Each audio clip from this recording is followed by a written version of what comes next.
नमस्कार सर्वांना, श्री स्वामी समर्थ। ऐका ज्येष्ठ गौरीची कहाणी मराठीमध्ये।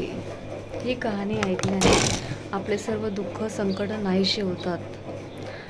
तुमचं या व्हिडिओमध्ये खूप खूप स्वागत आहे। पुरातन काळातील एक कथा आहे। एका नगरामध्ये एक नरहरी नावाचा ब्राह्मण राहत होता। तो खूप गरीब ब्राह्मण होता। तो दारोदारी भिक्षा मागत असे।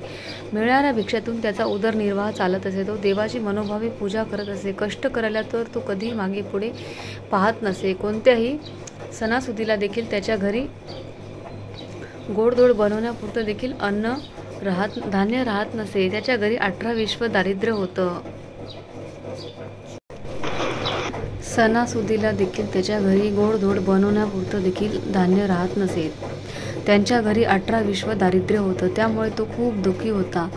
त्यांच्या मनी नेहमी येत असे की आपल्याकडे देखील इतरांसारखं धनधान्याची समृद्धी असावी, आपली मुलं देखील लाडाकोडामध्ये वाढावी, पण असं काहीच होत नव्हतं। पावसाचे दिवस सुरू होते। भाद्रपद महिना आला। त्यांच्या गावामध्ये आनंदाचे वातावरण होतं। घरोघरी गणपती आले। आता गौरी येणार होत्या। गौरी यायच्या दिवशी त्यांची मुले अंगणामध्ये खेळत होती। खेळत असताना तेव्हा त्यांनी पाहिले की सगळ्यांच्या घरात वाजत गाजत गौरी आणि बायका येत आहे। गौरी यायच्या दिवशी त्यांची मुले अंगणामध्ये खेळत होती। तेव्हा त्यांनी पाहिलं की वाजत गाजत बायका गौरी आपापल्या घरी घेऊन जात आहे। त्या बायकांचा उत्साह आणि आनंद पाहून मुलं खूप आनंदित झाली। त्यांनाही वाटलं आपल्या घरी देखील आपण गौरी आणल्या पाहिजे। मुलं घरी आली। त्यांनी त्यांच्या आईला सांगितलं, आई आपल्या घरी गौर आण। तेव्हा त्या मुलाचं बोलणं ऐकून ती देखील आनंदित झाली, पण थोडा वेळ विचार करून म्हणाली, बाळांनो, गौरी आणून काय करू? गौरी घरी आणल्यावरती तिची पूजा अर्चा करावी लागते। तिला मानसन्मान करावा लागतो। तिला गावन घातल्याचा नैवेद्य दाखवावा लागतो। पण आपल्या घरात तर काहीच नाही। तुम्ही बाबाजवळ जा।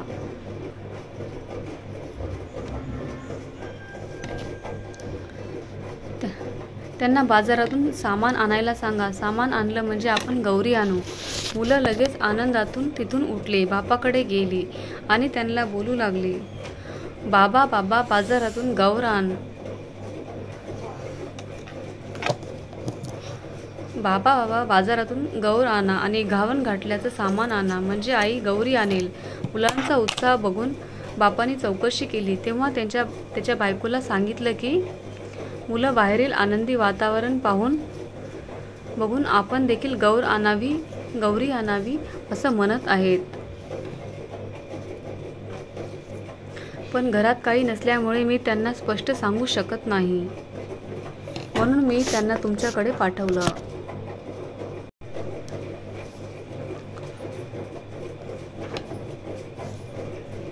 ते ऐकून तो बिचारा ब्राह्मण म्हणाला की मी खूप दुःखी झालो आहे। तो विचार करू लागला, सोन्यासारखी मुलं आहेत, पण त्यांचा हट्ट पुरवता येत नाही। एवढ्या गरिबी पुढे मी काहीही करू शकत नाही।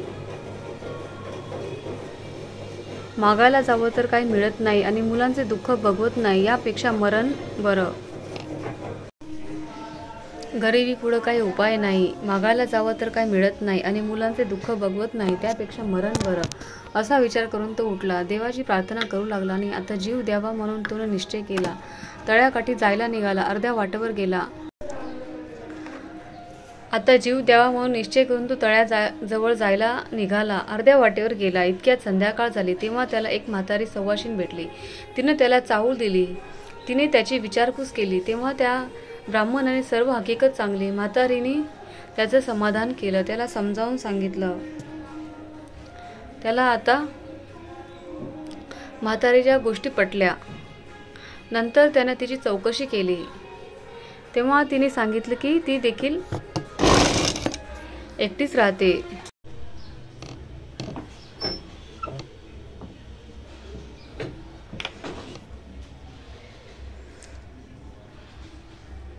म्हातारीच्या गोष्टी पटल्यानंतर त्याने तिची चौकशी केली। तेव्हा तिने सांगितलं की ती देखील एकटीच राहते। तिथे सहारा भेटेल तिथे राहते आणि पुढे जाते। त्या त्या ब्राह्मणाला तिची दया आली. त्या म्हातारीला त्याने घरी आणलं. त्यावेळी बाहेर अंधार पडू लागला. त्यावेळी तो जेव्हा दारात पोहोचला तेव्हा त्याची बायको दिवा लावत होती. आपल्या नवऱ्यासोबत एका म्हाताऱ्या आजीला पाहून तिने विचारलं, या पाहुण्याबाई कोण आहेत, कोण आणले आहेत? तेव्हा नवऱ्याने आजी म्हणून सांगितलं. तेव्हा तिने आजीला आदराने घरात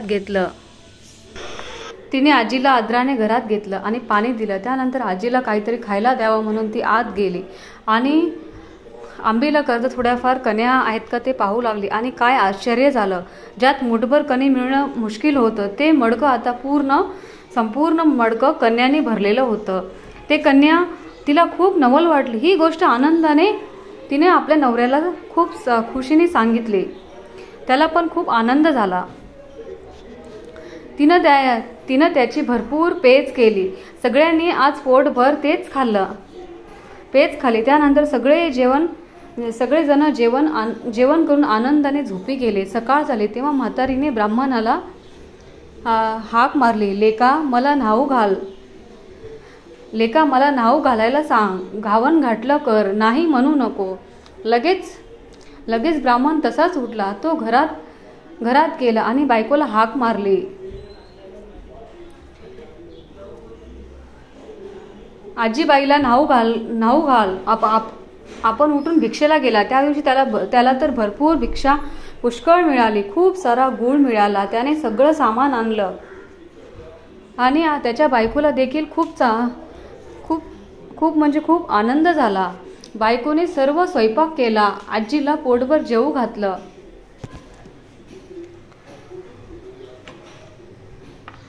मुलं बाळं पोटभर जेवली. त्यानंतर म्हातारीने ब्राह्मणाला हाक मारले, उद्या जेवायला खीर कर असं सांगितलं. तेव्हा ब्राह्मण म्हणाला, आजी माझ्याकडे काही म्हशी नाहीत, पैसा नाही, तर दूध कोठून आणू अन खीर कशी बनवू? तशी म्हातारी म्हणाली, तू काही काळजी करू नकोस. आता उठ आणि जितक्या गाई म्हशी पाहिजे तितक्या गाई म्हशी जिथे असतील तिथे तू हाक मार, तिथे खुंट कर, तितक्या दावी बांध. संध्याकाळी गोरज मुहूर्तावरती गाई म्हशीची नावे घेऊन हाका मार, त्या येतील, तुझा गोटा भरेल, त्यांचे दूध काढ. ब्राह्मणाला आश्चर्य वाटलं.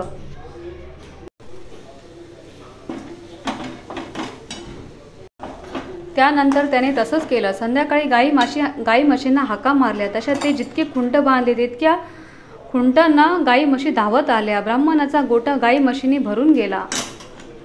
ब्राह्मण नवरा बायकोला आणि मुलांना खूप समाधान वाटले. खूप आनंद झाला.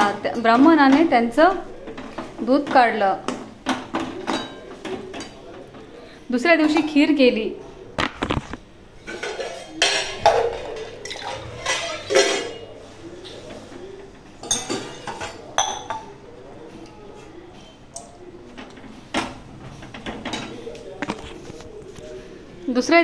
केली.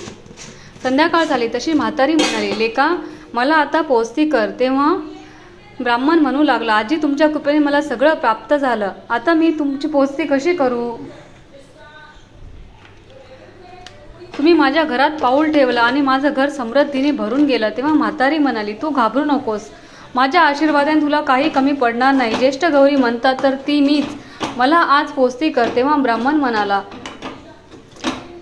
हे असंच वाढावं असा काही उपाय सांगा. तेव्हा गौरीने सांगितलं, तुला येताना वाळू देईल, ती साऱ्या घरभरून टाक, हांड्यात टाक आणि मटक्यात टाक, पेटीत टाक, गोठ्याने टाक. असं केलंस म्हणजे कधी तुझ्या घरामध्ये धनधान्याची संपत्तीची कधी कमी होणार नाही. ब्राह्मणाने बरं म्हटलं. तिची पूजा केली. गौरी प्रसन्न झाली. तिनं आपलं व्रत सांगितलं. भाद्रपद महिन्यामध्ये तळ्याच्या पाळी जावं, 2 खडे घरी आणावे, ऊन पाण्याने धुवावे, ज्येष्ठ गौर व कनिष्ठ गौर म्हणून त्यांची स्थापना करावी आणि त्यांची पूजा करावी. दुसऱ्या दिवशी घावन गोड घालून तिसऱ्या दिवशी खीर पोळीचा नैवेद्य दाखवावा. सवाष्णीची ओटी भरावी, त्यांना हळदी कुंकू करावं, जेवू घालावं. संध्याकाळी हळदी कुंकू वाहून बोळवण करावी, म्हणजे त्याला अक्षय सुख मिळेल. त्याला सुख संपत्ती मिळेल. ही 60 उत्तराची कहाणी. 5 उत्तरी सुफल संपूर्ण. देवाच्या दारी गाईच्या गोठी पिंपळाच्या पारी सुफल संपूर्ण. हा व्हिडिओ तुम्हाला कसा वाटला? जर आवडला तर लाईक